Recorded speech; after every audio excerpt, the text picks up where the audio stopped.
Welcome to All About the Sisters Wellness podcast, where we help you reclaim your overall health and wellness. Get informed, take action, and be better at being well. I'm Melanie Painter, founder of All About the Sisters and your host. What will life be after COVID-19 for companies? I really wonder. At the beginning of 2020, we surely were not thinking about this, and who would have imagined that it would take a global pandemic and an economic crisis to see how we can reimagine our future on this planet. All manner of changes taking place before our eyes. I hear pollution in some cities has lessened. There's also dialogue taking place around how this social crisis has created whole-scale changes in behavior and how this new model could also be applied to climate change. That's fantastic. There's enforced social isolation, which has dramatically accelerated working in the virtual space, which might not be such a bad thing in itself if it can help us save money and also save the planet. This new virtual working model has taken a toll on business as usual. More people are working from home more than ever now, and I'm not mad at that. The sad result is that some companies are close to collapse because their business models revealed to be unsustainable. They rely on an outdated single service activity that is easily exposed and disrupted, and the pandemic showed that up. A new agenda for change is emerging. It's gaining traction and is raising questions that will not go away. All of this creates fertile ground for commerce-led sustainable innovation that transforms business models and behaviors. The world needs leadership that embraces a new way of thinking and a new way of working. The World Economic Forum says the digital economy will play an increasingly important role in the recovery of the global economy post-COVID-19. So what opportunities should entrepreneurs on the path to recovery have their antenna tuned into to adapt? There's one, the ability to leverage digital tools to survive the ongoing crisis. Two, the process of digital transformation across almost all sectors. And three, greater social mobility and shared value creation that entrepreneurs can leverage using digital tools on the recovery path. Everything that, as we know it, is changing at lightning speed. And it's time to think big, think loud, and push the limits. That is what I'm thinking. If you're an entrepreneur that lost in this pandemic, you can still win big because opportunity is ripe.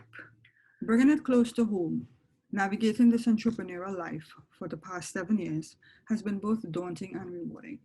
But staying true to my divine gifts has given me the clarity I need to make the right decisions at the right times. I've relied on my vision and my intuition to help me navigate and shift when I needed to. And I don't settle, and you shouldn't either. If you are one of the unfortunate people to have lost your job during this year, there's still a silver lining in the dark cloud. Did you know that Netflix, Airbnb, and Trader Joe's were all founded during a recession? Yes, great ideas come when your back is against the wall. Creativity comes anytime we need to question the rules, the status quo, or even yourself. This is why I'm excited about the prospects of changing the way we as entrepreneurs think and do. Not a time to get stuck, but to fuel those ideas you have had for a while. Shifting out of your comfort zone isn't easy, especially when you have no clue where to start, I know. Which is why I wanted to talk to Tonnia Matthews about this, because she's a small business consultant and coach who helps entrepreneurs start, grow, and transform their business. If you are someone who was forced to pivot this year because of the pandemic, then we may have some advice for you. So listen in.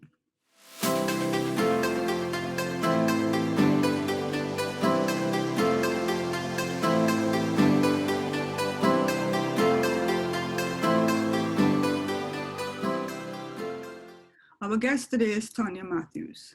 Her company, Tonnia Theory LLC, is a boutique business consulting firm founded in 2016 to provide strategic, actionable solutions to entrepreneurs and small business owners. And we are so happy to have Tonnia here at the podcast today. Welcome to the All About the Sisters Wellness podcast. How are you doing? I'm great. Thanks for having me. And so I was very excited to bring you on to hear just some advice, whatever advice you have to give us. So you're an entrepreneur You're an Yes. entrepreneur, a business consultant, a business coach, project manager, graphic designer, creative, Yeah, lots of things. lots of things. How do you keep it coordinated and all together?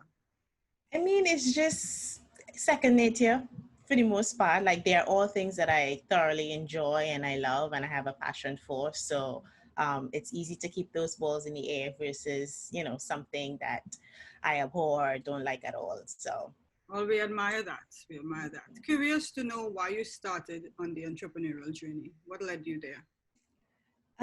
It has been, I think, from just ingrained in me, like from a very, very early age. I was always curious about things on the flip side. So, driving down the highway or, going out with my parents or going to visit where my dad worked at the time, like I would look at the internal stuff. I would always question, well, how something is being run and why is it being run a certain way and who owns this and who is operating this. And so I was always curious about the internal, the inside of a company Mm-hmm. versus the result, the final result.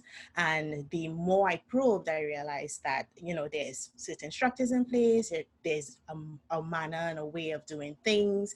And in order to have control over your outcome and control over doing the things that you like, ownership is important. So my dad always had like a side hustle growing up before he transitioned to being a full-time entrepreneur himself. Mm-hmm. My mom is very resourceful. Like we weren't rich by societal standards, but they figured out ways to get things, honest ways to get us what we needed. So I never felt lack. And because of that, I think I correlated that to, them having diversified income streams and revenue streams to take care of the family. So as I grew, I gravitated towards, business studies. And I think it was like around 15, I was part of like an entrepreneurial incubator program.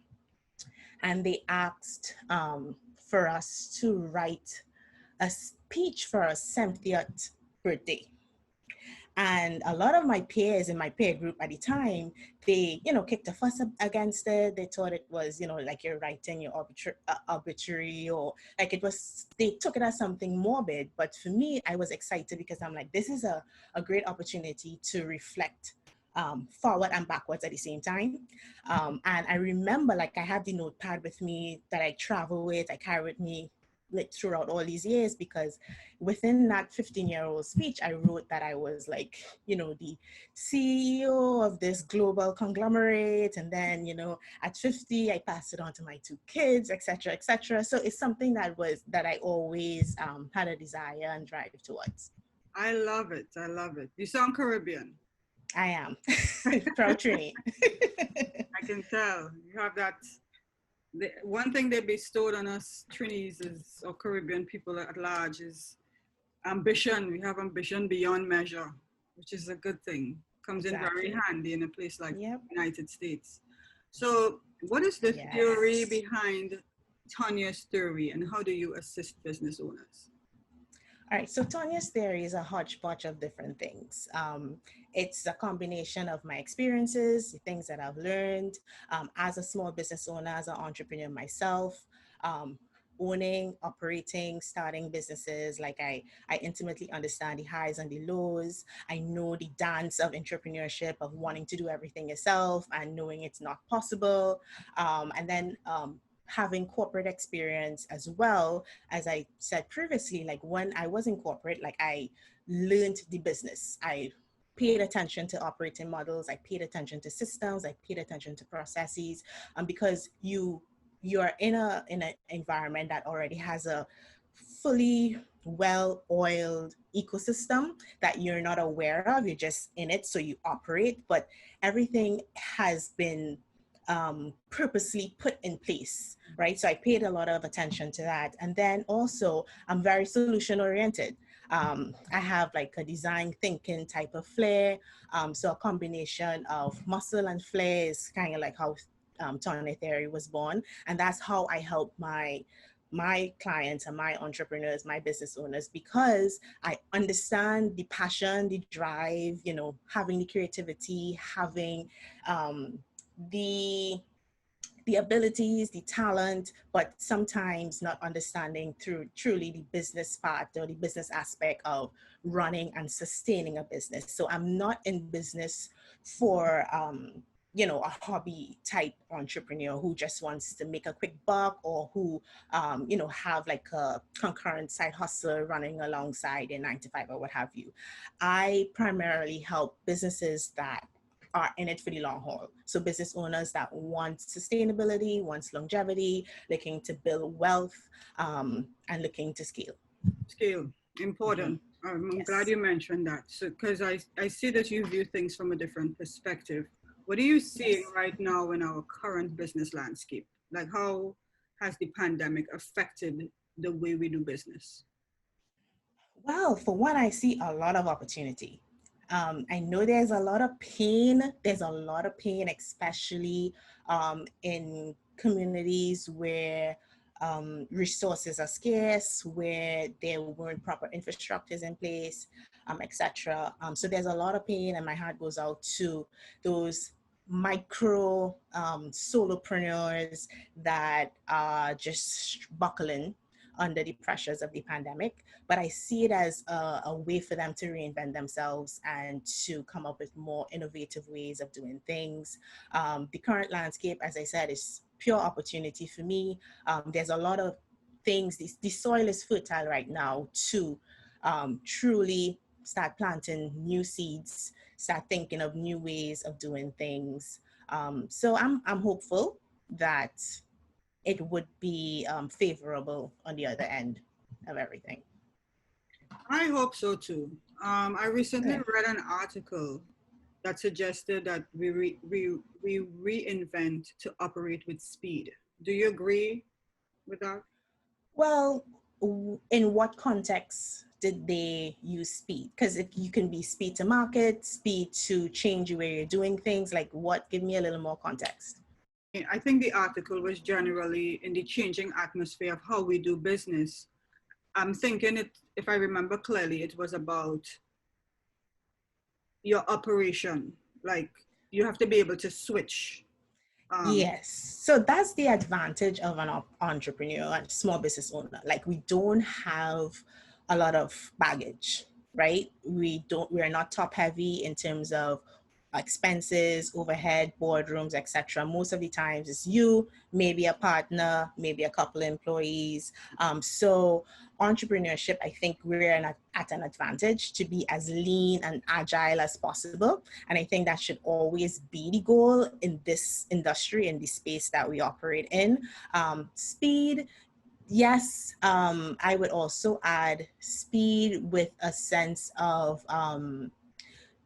keeping a pulse on what's currently going on, right? And you should have a good operating model in place, a working model in place, looking at your loopholes, always assessing, always reassessing, you know, what's going on, and how you can improve things, how you can be more efficient. So I definitely think speed is almost like a automatic benefit to entrepreneurs because of the nimble quality that we all share because of the smaller teams and, you know, smaller budgets, etc. and you know, you mentioned something about staying lean and agile. And I was listening to a podcast the other day with Kevin Systrom, who founded Instagram. And I couldn't Mm-hmm. believe that he built Instagram with 5 people. Yeah. Very, very lean personnel, like 5 people. And Yeah. then when they needed to expand because it took off in like, you know, the first day they had thousands of downloads, and then by the end of the month they had like 1 million. Yeah. And he said they only expanded to 13 at that point, and it Yeah. required even more because they kept just blowing up. And Correct. yeah, so Mm-hmm. there is something to being lean Yeah. and Yeah. agile. Yep. Yeah. Especially in the environment that we're in today. Like you want to be able to move on things quickly without a lot of doubt and a lot of lack of decision making. So because that's what caused, like, there's a lot of hesitation sometimes when you feel uncertain about things, about, you know, the times that we're in. You don't want to like make a mistake or what have you. But inactivity to me is um as worse as the same as not acting at all, like, you know, not moving forward. Yeah, detrimental to growth. I get it. Exactly. Mm-hmm. Well, so in what area are entrepreneurs lacking the most, in your opinion? Whew. Um, from my experience and from dealing with my clients, I would say the number one reason is just not having a proper operating model. Without having, it's almost like if you're building a house on a shaky foundation. So a lot of entrepreneurs, you know, they're excited, they're passionate, they're ready to go, they're ready to get out the gate, and they don't take into consideration the things to sustain themselves up front. Most of the times they're just not aware of, you know, things, different metrics that I have to put in place. A lot of the times they're just, you know, euphoric. You know, they think everything is going to work out, the grass is greener, etc., and they keep going. But not having an operating model, you end up being in a reactive versus a proactive state, which is, you know, why a lot of smaller businesses are crumbling under the pandemic. They're reacting to something that happened that was unexpected. But if you, once you have a good foundation, you can basically see where your weaknesses are, where your weak points are, where your loopholes are, and try to improve it as you move along instead of solutioning as a crisis occurs. So having a working operating model, and that is, you know, involving how you transact, what are your customer experiences like, your financial records, making sure that is in top shape, making sure you're reinvesting in your business, making sure you understand your product life cycle, making sure that you stay innovative, you stay lean, you stay agile, there's a lot of different variables, but that goes into your operating model that a lot of people overlook. And it's not a business plan. You know, you can have a business plan and you don't implement the business plan, and then what happens? An operating model is something totally separate from your business plan. And I think that's where a lot of entrepreneurs get confused at times. Very interesting. I think for the first time during this pandemic, because I had a lot of downtime, for the first time ever, I really considered what scaling my business would look like. And that was very exciting to me, but it was also very scary to me because I knew what that meant. And Right. it meant that I would have to do a lot more of what you're talking about, which is figuring out what that operating model would be. How do I monetize? How do I, and it's been good. I have to, Good. a little bit That's scary, but excellent. it's been good. Yeah, but the good thing about, you know, doing the work up front is that you can almost go into autopilot, right? Operationalizing your business gives you the bandwidth and the capacity to do things, to do the innovative things, to truly see where the revenue is coming from, to put other growth opportunities at play once you have that comfort level. But when things are shaky and you have no idea what's going on, or you're just operating from the hip, it's hard to, you know, make those type of decisions on the fly. I get it. And I see a lot of businesses in the landscape out here that are just, people want to make money, Yeah. but not considering all of the avenues, because sometimes you might, listening to another podcast again, it talked about the business behind your business. You Correct. may have a business out front. It's like any of the fast food restaurants. Their Correct. business is not necessarily fast food. That's not their, that's Correct. what you see. But See, their yeah. business is probably real estate. Because Correct. they're on every strategic corner that you look, and all of them, the Wendy's, opposite the McDonald's, opposite the Burger King, opposite the Taco Yeah. Bell, and they just take four corners of a traffic, you know, a Yeah. Yeah, and that takes, you know, strategic planning, strategic thinking, long-term planning, short-term planning. But I love to use the example, like, I'm pretty certain if my clients hear this, they would just chuckle or laugh, because I always use the example of Beyonce, right? beyond when I see Beyonce, I mean, Beyonce is beautiful, she's talented, she's awesome, multi-passionate, you know, gold star. But when I look at Beyonce, I think of the engine behind Beyonce, right? Like I think of the business of Beyonce. And you don't become Beyonce off of talent, right? There are plans at play, there are, you know, power people at play that, you know, bring that type of business together. So when you look at Beyonce's operating model, which a lot of people won't see her and think operating model, but when you look at her operating model, the people that are running her company are consultants from McKinsey, and they have, you know, had corporate careers.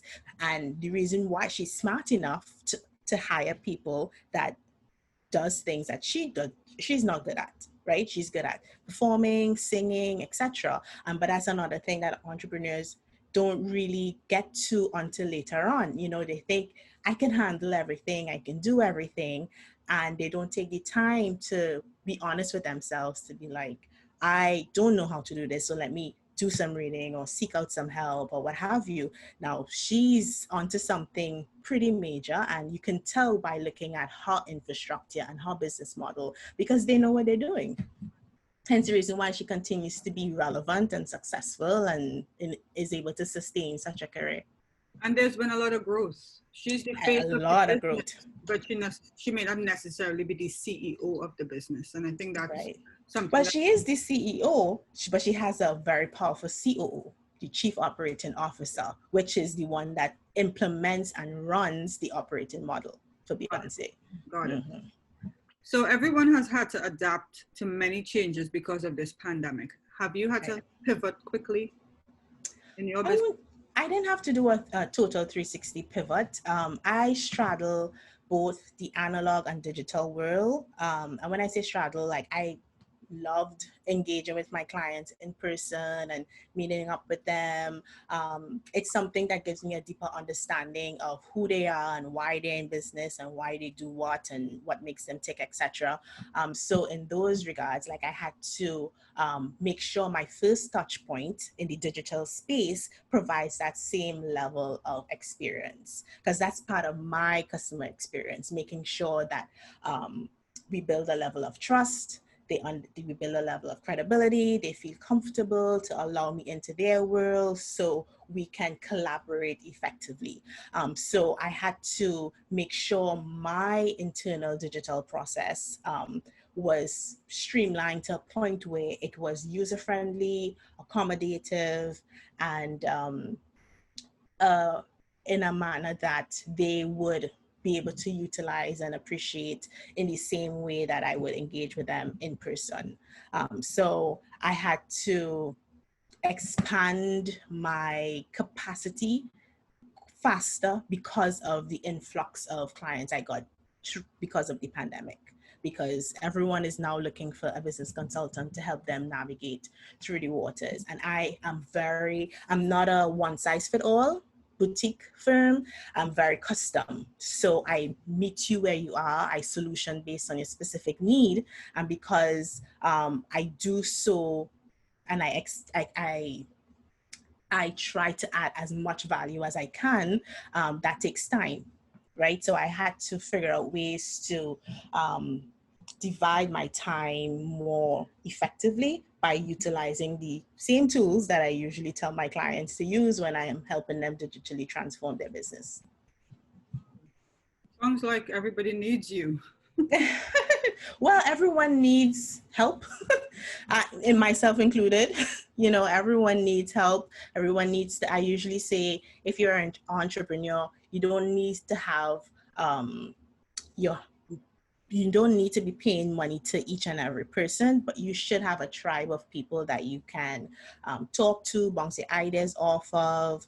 So you don't necessarily need a consultant. Maybe when you're at the point of growing and scaling, or you need to pivot or transform, then you employ the services of a consultant or a coach, etc. But we all need help. We all need a community in this type of business. That is very true. How do you suggest that entrepreneurs pivot if they don't have a consultant or cannot afford one? How do you suggest that they pivot in the short term?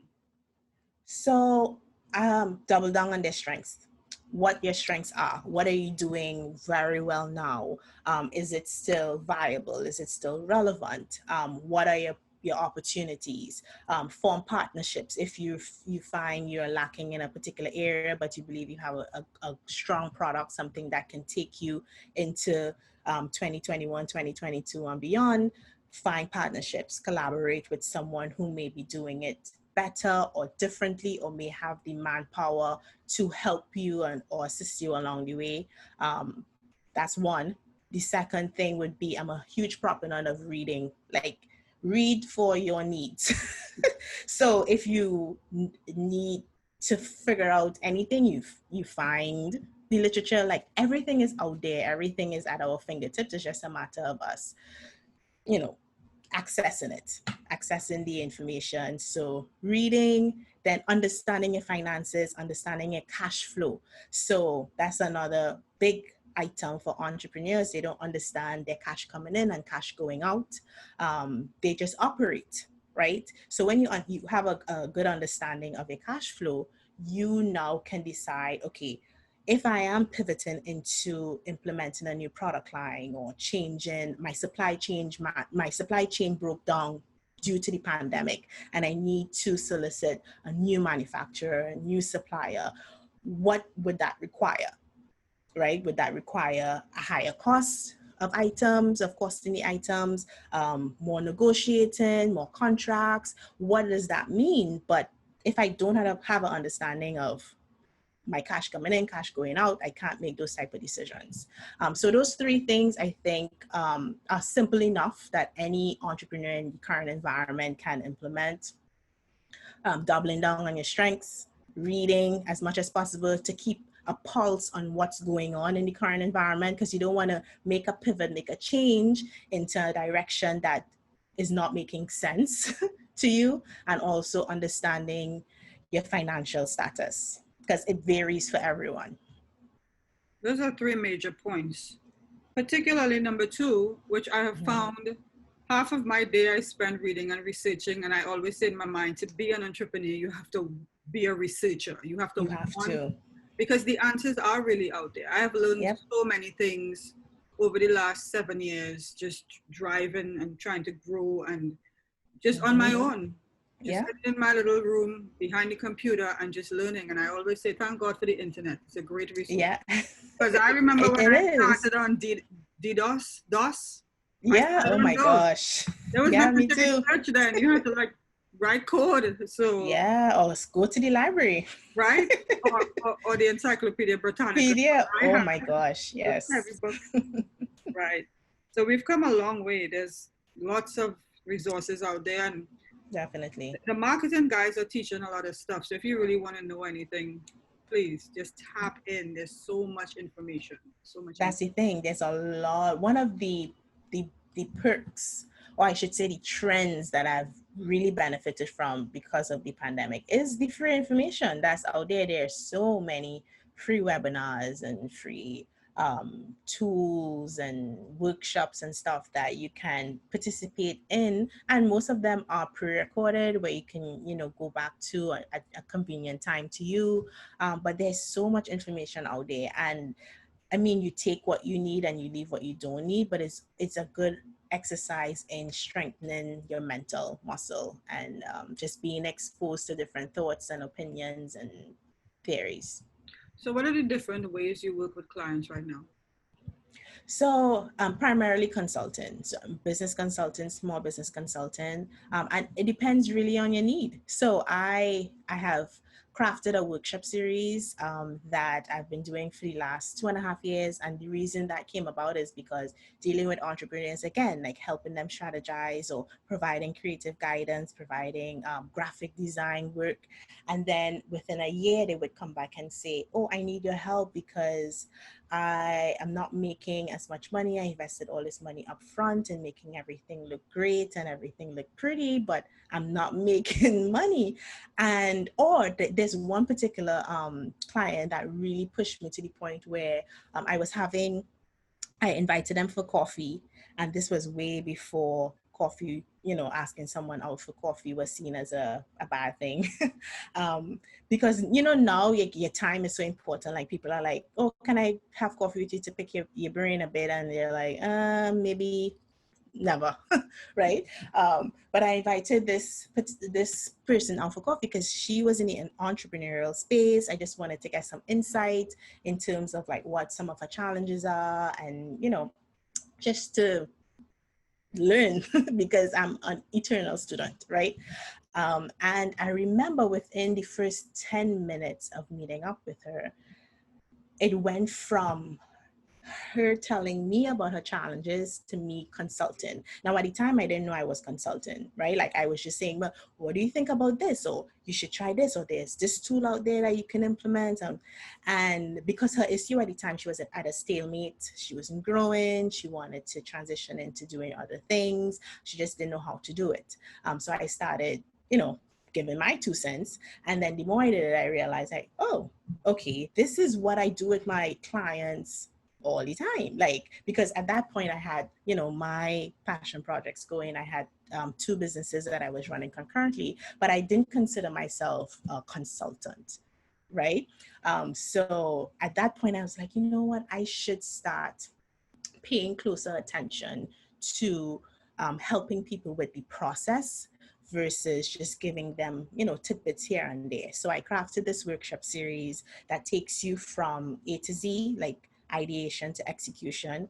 So we go through a define phase, a focus phase, strategy, risk, which is something that and the funny thing is, I come from a financial risk background. So risk for me is paramount, right? So the clients that I've worked with in the past who adopted those strategies that we develop around risk, they haven't buckled under the pandemic, right? Because they had an understanding of where their downfalls are, where their loopholes were to circumvent, things like this, right? And then I take you through operations. So it's primarily for new ventures, or if you're looking to like totally transform your business.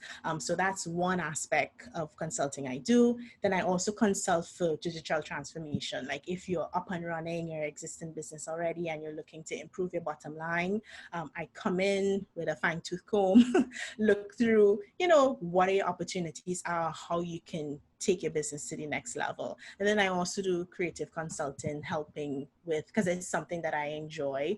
And to me, I do it out of a necessity, because if I'm helping you with transforming your business and I realize that you're lacking in your branding aspect, then I would help in that regard as well. Wow, that is amazing. It's a lot of work. Yeah, but I enjoy it. It doesn't even feel like work. And that's the key. That's the key. Yeah. I'm curious to know, what are your thoughts on like social media and the way we depend on social media? Because I'll tell you why I asked this question. Mm-hmm. I've been noticing during COVID-19 Mm-hmm. that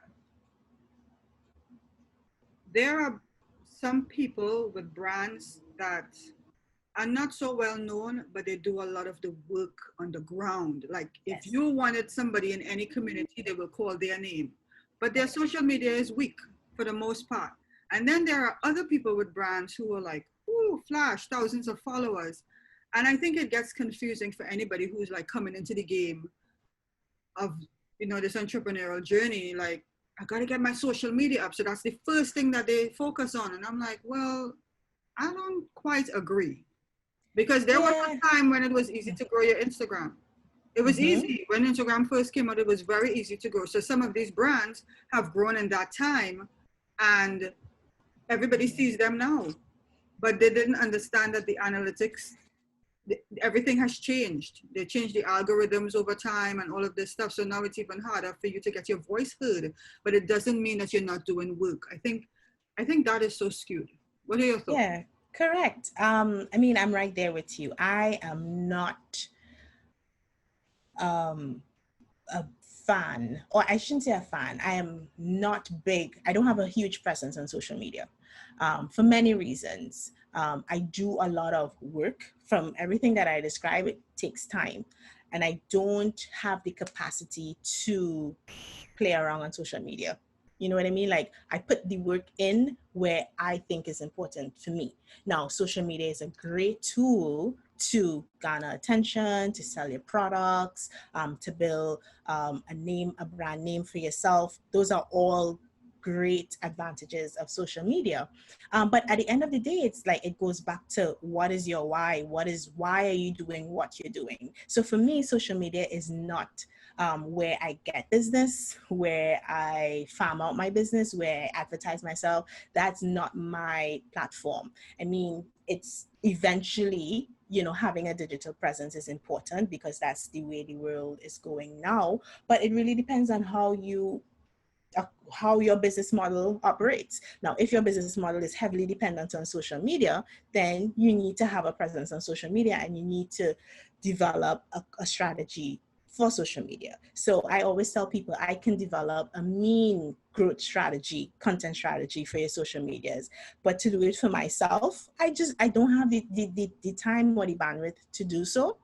So I'm not against, focusing on social media, but if there's no ROI there, like if you're not getting a return on your investment, then why are you spending 90% of your time on social media doing something and you're not reaping the benefits of it, right? So if you're at 100K followers, for example, and you launch a product, and then it depends on the activity, the engagement you're getting. You launch a product. Are you launching a product and it's selling out in a couple minutes? Or do you sit on that inventory for months? You know what I mean? Like, it really depends on your business model. So social media, again, it's a great thing. It's to socialize, to engage, to share thoughts and information. That's what I use my personal social media for.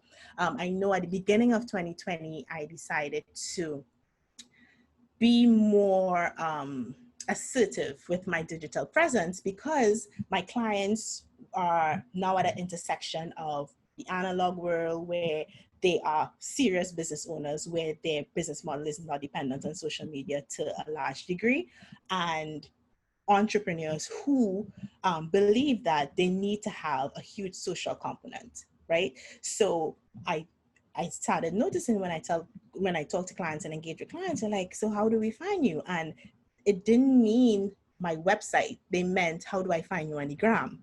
So I'm like, okay, I need to figure out a way to like put myself out there and try to communicate what I do in-house in a digital space as well. So I started doing that quite timidly at the top of 2020, and it so happened that COVID happened. So I am trying, but it's not within my, I don't have an ROI on social media. So I don't exhaust a lot of time there. But it really depends on, what you're doing, why you're using social media, again, using your influence to make an impact, whether it's your bottom line or with social issues, because it doesn't make any sense. You spend a lot of time on social media to grow an audience and then you don't use your influence to benefit anyone. That is excellent advice. And thank you for that. I've been enjoying your social media, by the way, because I get a lot of insights and you share a lot of things that maybe I'm not thinking about, but then I go back and I check and I'm like, okay, Tonnia, stop making sense right here. So yeah, thank you. And that's my thing with social media. Like in any aspect, I remember one of the reasons I use Instagram a lot personally, in my personal life, to share, things with my family and stuff. Because I am drawn to visual storytelling, right? I like to see things being communicated in a visual way, in a creative way. I love to engage with content like that, but I also love value. So if I'm not getting value from an account or a post or what have you, to me, it's like, it's a waste of a digital space. You know what I mean? And it would be valuable to someone else. So hence the reason I have a heavily curated, I mind what I consume. like I consume specific things for specific needs. So as a consultant, like I follow certain accounts because of what they curated or what they're sharing, etc. As a creative, I do the same, but it's for me to learn and grow and not just waste time. I get that. And that makes a lot of sense. I think now we have to, I keep the word lean keeps coming back to me. And I think we have to be lean, like trim all the fat and everything we Yeah, with do. everything, time, everything. Yeah. Yep. Well, All Tonnia, right. this has been so refreshing. Thank you so much for coming on and giving us your insights. I am sure there are entrepreneurs out there who definitely need your wisdom. So how can they find you? Well, they can find me, and thank you for having me on. This was great. They can find me at my website. It's tonniatheory.com, TONNIATheory.com. And from there, they can find me on the other platforms. Okay, great. So for those of you listening, Tonnia is a serious business consultant. You've heard some of the stuff she shared on here. So please go give her a call, connect with her, and let her know what your needs are. Tonnia, Yeah, thank you definitely. again for coming on. It was very great. I'm Melanie Painter, and I thank you for listening. For more about All About the Sisters, please go to www.allaboutthesisters.com or check us out wherever you listen to your podcasts. Want to know more about our guests? Check the description of this episode down below.